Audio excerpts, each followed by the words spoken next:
ମୋର ପ୍ରିୟ ଛାତ୍ରଛାତ୍ରୀମାନଙ୍କୁ ମୋର YouTube channel Odisha high school classes ତରଫରୁ ସମସ୍ତଙ୍କୁ ସ୍ୱାଗତ ଜଣାଉଛି ଏବଂ ସମସ୍ତଙ୍କୁ ଶୁଭ ସକାଳ ପିଲେମାନେ ଆମର ନୂତନ ପୁସ୍ତକ ଗଣିତ ପ୍ରକାଶର ପ୍ରଥମ ଅଧ୍ୟାୟ ଆମ ଚାରିପଟେ ଥିବା ବଡ଼ ସଂଖ୍ୟା ତାର ଯେତିକି ବେସିକ୍ କନସେପ୍ଟ ଥିଲା ଆମେ ସବୁ ଡିସ୍କସନ୍ କରିଥିଲେ ଏବଂ ସେଥିରେ ଯାହା ରହିଥିଲା ନିଜେ କରି ଦେଖ, ଯେଉଁଟାକି ଆମର ପୂର୍ବରୁ ଅନୁଶୀଳନୀ ଥିଲା। ପୂର୍ବ ବହିମାନଙ୍କରେ ଅନୁଶୀଳନୀ ରହେ, କିନ୍ତୁ ଏଥିରେ ଦେଇଛି ନିଜେ କରି ଦେଖ। ବୁଝିହେଲା ତ? ତେଣୁ ଯେତେ ଥିଲା ନିଜେ କରି ଦେଖ ଅଲରେଡ଼ି ଆମେ ଡିସ୍କସନ୍ କରିସାରିଛେ। ଆଜି ହେଉଛି ଏହାର ଶେଷ ଏକ୍ସରସାଇଜ୍, ଯାହାକୁ ଆମେ କହିବା ନିଜେ କରି ଦେଖ। ଶେଷ ଏକ୍ସରସାଇଜ୍, ଏଥିରେ 14ଟି ପ୍ରଶ୍ନ ଅଛି। ଆଜି ଫାର୍ଷ୍ଟ ପାର୍ଟରେ ଆମେ 5ଟି ପ୍ରଶ୍ନ ଡିସ୍କସନ୍ କରିବା।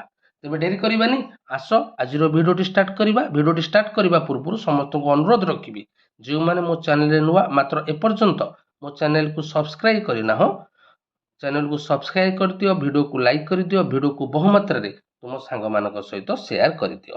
ତେବେ ଡେରି କରିବାନି, ଆସ ଆଜିର ଭିଡ଼ିଓଟି ଷ୍ଟାର୍ଟ କରିବା। କ୍ୱେଶ୍ଚିନ୍ ନମ୍ବର 1, 0ରୁ 9 ପର୍ଯ୍ୟନ୍ତ ଅଙ୍କ ଗୁଡ଼ିକ କେବଳ ଥରେ ମାତ୍ର ବ୍ୟବହାର କରି ପ୍ରଥମ ଅଙ୍କ 0 ହୋଇପାରିବ ନାହିଁ।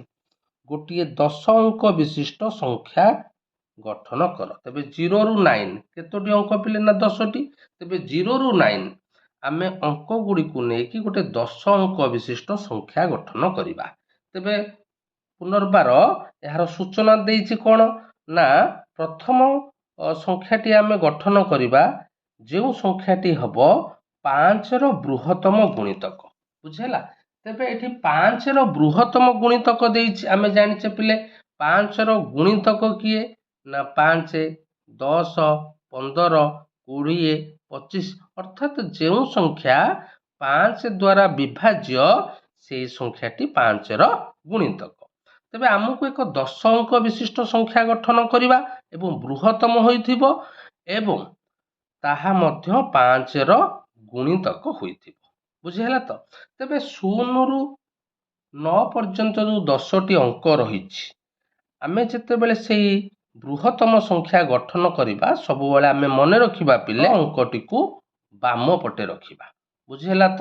ତେଣୁ ଯେହେତୁ 10 ଅଙ୍କ ବିଶିଷ୍ଟ ସଂଖ୍ୟା ଗଠନ କରୁଛେ, ତେବେ ଦଶମ ସ୍ଥାନର ଅଙ୍କ ମନେ ରଖିଥା ପିଲେ। ଦଶମ ସ୍ଥାନର ଅଙ୍କ, ନବମ ସ୍ଥାନର ଅଙ୍କ, ଅଷ୍ଟମ ସ୍ଥାନର ଅଙ୍କ, ସପ୍ତମ ସ୍ଥାନର ଅଙ୍କ, ଏଇ ଯେଉଁ ସ୍ଥାନର ଅଙ୍କରେ ଆମେ ଅଙ୍କ ଲେଖିବା ସେଗୁଡ଼ିକ ବଡ଼ରୁ ସାନ କ୍ରମେ ରହିବା ଦରକାର। ବୁଝିହେଲା ତ ପିଲେ? ତେଣୁ ଆମେ ଯେହେତୁ ବୃହତ୍ତମ ସଂଖ୍ୟା ଲେଖିବା, ତେଣୁ ଆମେ ପ୍ରଥମେ ଲେଖିବା 9, ତାପରେ ଲେଖିବା 8, ତାପରେ ଲେଖିବା 7, ତାପରେ ଲେଖିବା 6, ତାପରେ ଲେଖିବା 5, ତାପରେ ଲେଖିବା 4, ତାପରେ ଲେଖିବା 3, ତାପରେ ଲେଖିବା 2, ତାପରେ ଲେଖିବା 1 ଏବଂ ତାପରେ ଲେଖିବା 0। ବୁଝିହେଲା ତ ପିଲେ? ତେବେ ଏଇଟା ହେଲା ଗୋଟିଏ 10 ଅଙ୍କ ବିଶିଷ୍ଟ ବୃହତ୍ତମ ସଂଖ୍ୟା ଏବଂ 5ର ଗୁଣିତକ। ବୁଝିହେଲା ତ? ଆଚ୍ଛା, ଦେଖିବା ଏଇଟା 5ର ଗୁଣିତକ ହେଉଛି ନା ନାହିଁ ପିଲେ। ଯେହେତୁ ଆମର ଡାହାଣ ପଟେ ବା ଶେଷ ଅଙ୍କଟି ରହୁଛି ଆମର 0, ବୁଝିହେଲା? ଶେଷ ଅଙ୍କଟି 0 ରହୁଛି, ତେଣୁ ଏହା ନିଶ୍ଚିନ୍ତ 5 ଦ୍ୱାରା ବିଭାଜ୍ୟ। ଆମେ 5 ଦ୍ୱାରା ବିଭାଜ୍ୟର ସୂତ୍ର ଜାଣିଛେ। ଯେଉଁ ସଂଖ୍ୟାର ଏକକ ସ୍ଥାନରେ 0 କିମ୍ବା 5 ରଖିବା ସେହି ସଂଖ୍ୟାଟି 5 ଦ୍ୱାରା ବିଭାଜ୍ୟ। ତେବେ ନିଶ୍ଚିନ୍ତ ଭାବରେ ଶେଷରେ 0 ରହିଲା, ତେଣୁ ଏହି ସଂଖ୍ୟାଟି 5 ଦ୍ୱାରା ବିଭାଜ୍ୟ। ଏବେ ପିଲେମାନେ ଗଠିତ ହୋଇଗଲା ଆମର 10 ଅଙ୍କ ବିଶିଷ୍ଟ ବୃହତ୍ତମ ସଂଖ୍ୟା, ଯାହାକି 5ର ଗୁଣିତକ। ବୁଝିହେଲା? এই ସଂଖ୍ୟାଟି ତେବେ କେତେ ହେବ ପିଲେ? ନା 9,87,65,43,210। ବୁଝିହେଲା? ତାପରେ ବି କ୍ୱେଶ୍ଚିନ୍ ଦେଇଛି କ୍ଷୁଦ୍ରତମ ଯୁଗ୍ମ ସଂଖ୍ୟା। ବୁଝିହେଲା? ସେଇ 10 ଅଙ୍କ ବିଶିଷ୍ଟ ମାତ୍ର କ୍ଷୁଦ୍ରତମ ଯୁଗ୍ମ ସଂଖ୍ୟା। ଯେହେତୁ ଆମେ କ୍ଷୁଦ୍ରତମ ହବ, ତେଣୁ ଆମେ ଦଶମ ସ୍ଥାନରୁ ସାନ ସଂଖ୍ୟା ରଖିବା। ବୁଝିହେଲା? କିନ୍ତୁ ଆମେ 0 ରଖିପାରିବା ନାହିଁ। ବାମ ପଟେ 0 ରଖିଲେ ତାହା 10 ଅଙ୍କ ବିଶିଷ୍ଟ ସଂଖ୍ୟା ହୋଇପାରିବ ନାହିଁ। ତେଣୁ ପ୍ରଥମେ ଆମେ ଲେଖିବା 1, ତାପରେ ରଖିବା 0, ତାପରେ 2, 3, 4, 5, 6, 7, 8 9 ବୁଝିହେଲା। ଏହା ହେଉଛି ଆମର କ୍ଷୁଦ୍ରତମ ସଂଖ୍ୟା ବୁଝିହେଲା। ମାତ୍ର ଏହା ଯୁଗ୍ମ ସଂଖ୍ୟା ନୁହେଁ। ବୁଝିପାରିଲ ତ ପିଲେ, ଏହା ଯୁଗ୍ମ ସଂଖ୍ୟା ନୁହେଁ। କାହିଁକି? ଯେଉଁ ଅଙ୍କର ଏକକ ଘରେ 0 2 4 6 8 ଥିବ ତାହା ହେବ ଏକ ଯୁଗ୍ମ ସଂଖ୍ୟା। ତେଣୁ 10 ଅଙ୍କ ବିଶିଷ୍ଟ କ୍ଷୁଦ୍ରତମ ସଂଖ୍ୟା ଗଠନ କରିଦେଲେ, ମାତ୍ର ଏହା ଏକ ଯୁଗ୍ମ ସଂଖ୍ୟା ନୁହଁ। ତେଣୁ କ'ଣ କରିବା ପିଲେ, ଏଠି ଆମକୁ ପରିବର୍ତ୍ତନ କରିବା, ଶେଷ ଦୁଇଟି ଅଙ୍କର ସ୍ଥାନ ପରିବର୍ତ୍ତନ କରିବା। ତା ମାନେ 9ଟାକୁ ନେଇଯିବା ଦଶକ ସ୍ଥାନକୁ, 8କୁ ନେଇଯିବା ଏକକ ସ୍ଥାନକୁ। ତା ମାନେ ଏଟା ହେଇଯିବ 1 0 2 3 4 5 6 7 9 8 ବୁଝିହେଲା। ଏଇ ଯୋଉ ସଂଖ୍ୟାଟି ଗଠନ ହେଲା, ଏଇ ସଂଖ୍ୟାଟି ହେଉଛି 10 ଅଙ୍କ ବିଶିଷ୍ଟ ସଂଖ୍ୟା ଏବଂ କ୍ଷୁଦ୍ରତମ ଯୁଗ୍ମ ସଂଖ୍ୟା। ପିଲାମାନେ ବୁଝିପାରିଲ ତ? 2 ନମ୍ବରକୁ ଯିବା। 10,30,285 ସଂଖ୍ୟାକୁ ଅକ୍ଷରରେ ଲେଖିଲେ 10,30,285 ଲେଖାଯାଏ, ଯେଉଁଥିରେ 18ଟି ଅକ୍ଷର ଅଛି। ପିଲେ ଲକ୍ଷ୍ୟ କର, 1 2 3 4 5 6 7 8 9 10 11 12 13 14 15 16 17 18 18ଟି ଅକ୍ଷର ଅଛି। ସର୍ବାଧିକ ସଂଖ୍ୟକ ଅକ୍ଷର ଥିବା ଗୋଟିଏ 7 ଅଙ୍କ ବିଶିଷ୍ଟ ସଂଖ୍ୟା ଲେଖ। ତେବେ ଏଇଟା ଗୋଟେ 7 ଅଙ୍କ ବିଶିଷ୍ଟ ସଂଖ୍ୟା। ତେଣୁ ଆମକୁ ଗୋଟେ 7 ଅଙ୍କ ବିଶିଷ୍ଟ ସଂଖ୍ୟା ଲେଖିବାକୁ ପଡ଼ିବ ଯାହାର ଅକ୍ଷର ସଂଖ୍ୟା ସର୍ବାଧିକ। ତେବେ ପିଲେ 1ରୁ 99 ପର୍ଯ୍ୟନ୍ତ ଯେଉଁ ସଂଖ୍ୟା ରହିଛି ତାକୁ ଯଦି ଆମେ ଅକ୍ଷରରେ ରଖିବା, କେଉଁଟା 1 ଅକ୍ଷର ବିଶିଷ୍ଟ ହବ, କେଉଁଟା 2ଟି ଅକ୍ଷର ବିଶିଷ୍ଟ ହବ, କେଉଁ ସଂଖ୍ୟାଟି 3 ଅକ୍ଷର ବିଶିଷ୍ଟ ହବ, କେଉଁ ସଂଖ୍ୟାଟି 4 ଅକ୍ଷର ବିଶିଷ୍ଟ ହବ, କେଉଁ ସଂଖ୍ୟାଟି 5 ଅକ୍ଷର ବିଶିଷ୍ଟ ହବ। 5 ଅକ୍ଷରରୁ ଅଧିକ ଅର୍ଥାତ କୌଣସି ସଂଖ୍ୟା ନାହିଁ ଯୋଉ ସଂଖ୍ୟାଟି 6 ଅକ୍ଷର ବିଶିଷ୍ଟ ହବ। 45 48 ଏଗୁଡିକ ସବୁ 5 ଅକ୍ଷର ବିଶିଷ୍ଟ ସଂଖ୍ୟା। ତେଣୁ ପିଲାମାନେ ଆମକୁ ଏକ ସର୍ବାଧିକ ସଂଖ୍ୟକ ଅକ୍ଷର ଥିବା ଗୋଟେ 7 ଅଙ୍କ ବିଶିଷ୍ଟ ସଂଖ୍ୟା ନିର୍ଣ୍ଣୟ କରିବାକୁ। ପିଲାମାନେ ତୁମେମାନେ ଟିକେ ଚିନ୍ତା କର, 7 ଅଙ୍କ ବିଶିଷ୍ଟ କେଉଁ ସଂଖ୍ୟାଟି ଲେଖିଲେ ଏହାର ଅକ୍ଷର ସଂଖ୍ୟା ସର୍ବାଧିକ ହେବ। ମୁଁ ଗୋଟିଏ ସଂଖ୍ୟା ଲେଖିଛି ପିଲେ, ଦେଖ 94,94,994 ବୁଝିହେଲା ତ? 94,94,994 ବୁଝିହେଲା। ତେବେ ଦେଖିବା ଏଥିରେ ମୋଟ ଅକ୍ଷର ସଂଖ୍ୟା କେତେ। 1 2 3 4 5 6 7 8 9 10 11 12 13 14 15 16 17 18 19 20 21 22 23 24। ତେଣୁ ଏଠାରେ ମୋଟ ଅକ୍ଷର ସଂଖ୍ୟା 24 ବୁଝିହେଲା। ପୂର୍ବ ଯୋଉ ଏକ୍ସାମ୍ପଲଟା ଦେଇଥିଲା ଏଥିରେ ଥିଲା ମୋଟ ଅକ୍ଷର ସଂଖ୍ୟା 18। କହୁଛି ଏପରି ଏକ 7 ଅଙ୍କ ବିଶିଷ୍ଟ ସଂଖ୍ୟା ଲେଖ ଯାହାର ଅକ୍ଷର ସଂଖ୍ୟା ସର୍ବାଧିକ। ତେଣୁ ମୋ ଅନୁସାରେ ମୁଁ ଯେଉଁ ସଂଖ୍ୟାଟି ଲେଖିଛି ଏଥିରେ ସର୍ବାଧିକ ଅକ୍ଷର ରହିଛି 24। ତୁମେ ମାନେ ଟିକେ ଚିନ୍ତା କର ଏହିପରି। ଆଉ ଏହିପରି 7 ଅଙ୍କ ବିଶିଷ୍ଟ କୋଉ ସଂଖ୍ୟା ଅଛି କି ଯାହାର ଅକ୍ଷର ସଂଖ୍ୟା 24ରୁ ଅଧିକ? ମତେ କମେଣ୍ଟ ଦ୍ୱାରା ଜଣେଇବ। ବର୍ତ୍ତମାନ ଯିବା କ୍ୱେଶ୍ଚିନ୍ ନମ୍ବର 3କୁ। ଏକ 9 ଅଙ୍କ ବିଶିଷ୍ଟ ସଂଖ୍ୟା ଲେଖ ଯେଉଁଠାରେ ଯେକୌଣସି ଦୁଇଟି ଅଙ୍କର ସ୍ଥାନ ପରିବର୍ତ୍ତନ କଲେ ଏକ ବଡ଼ ସଂଖ୍ୟା ମିଳିବ। ଏପରି କେତୋଟି ସଂଖ୍ୟା ଅଛି? ପିଲେ ମନେକର ପିଲେ ମୁଁ ଲେଖିଲି 27 ବା 27। ଆକୁ ଯେତେବେଳେ ମୁଁ ସ୍ଥାନ ପରିବର୍ତ୍ତନ କରିବି ତେବେ ଏଇଟା ହେଇଯିବ 72। ତେବେ କୋଉଟା ବଡ଼ ହେଲା ପିଲେ? 27ଟା ବଡ଼ ନା 72ଟା ବଡ଼? ନା 72ଟା ବଡ଼। ବୁଝିହେଲା।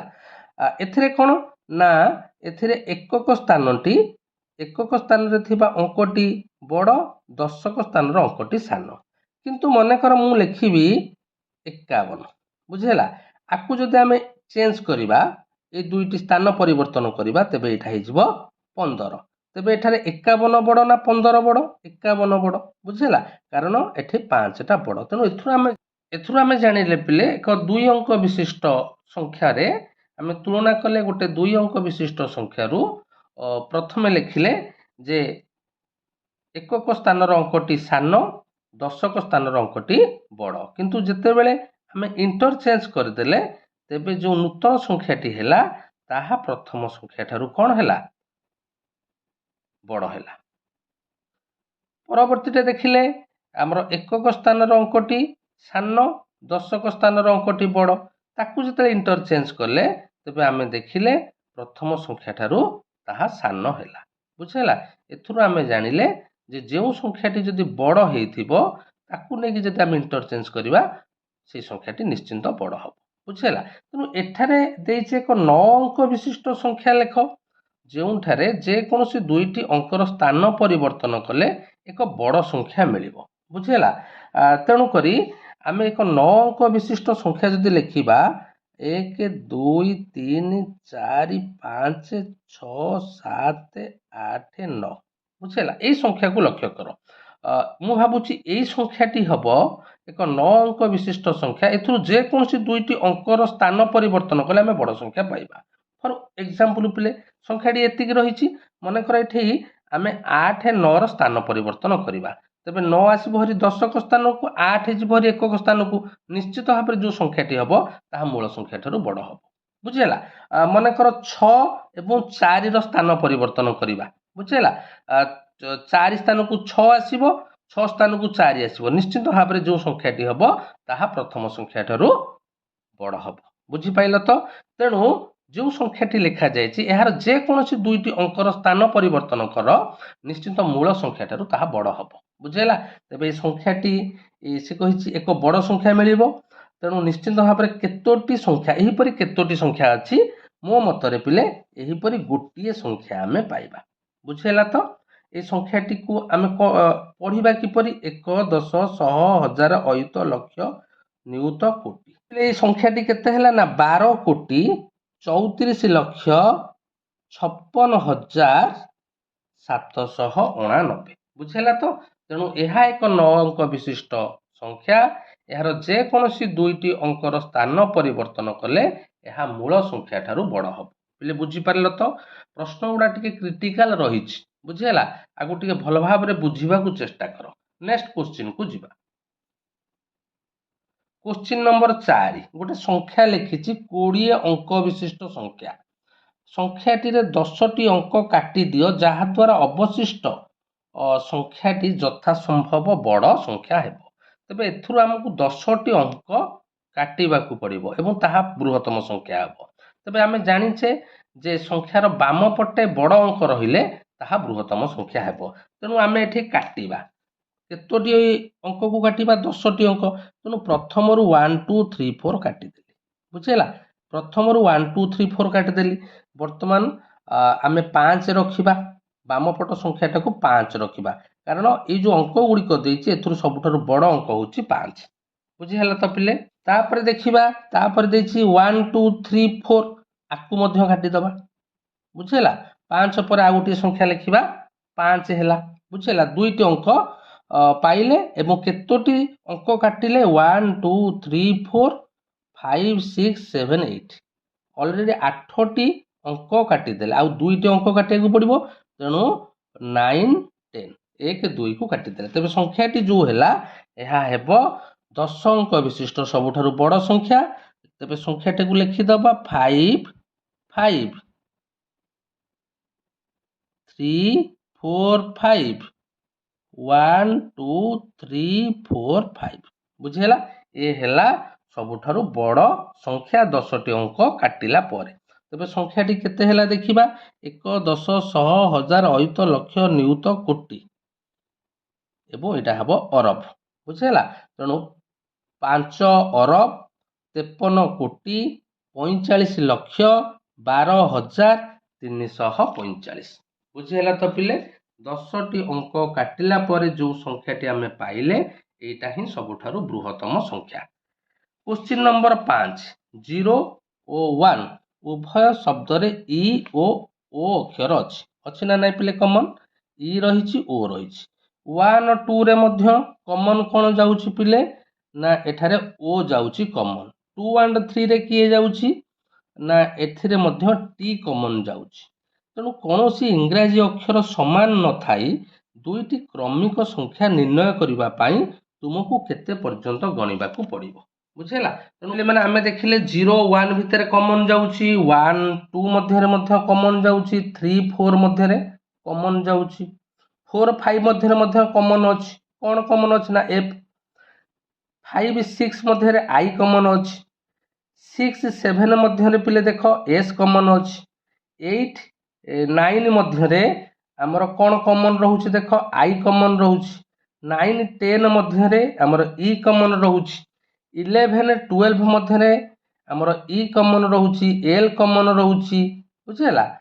12 13 ମଧ୍ୟରେ ମଧ୍ୟ T ରହିଛି ଦେଖ, 14 15 F ରହିଛି, 15 16 ଏଠି ଆମର I ରହିଛି, 16 17 ଏଠି ମଧ୍ୟ E କମନ୍ ଅଛି, 17 18 E ମଧ୍ୟ ଅଛି, 18 19 ଏଠି ମଧ୍ୟ E ଅଛି, 19 20 ଏଠି ମଧ୍ୟ E ଅଛି।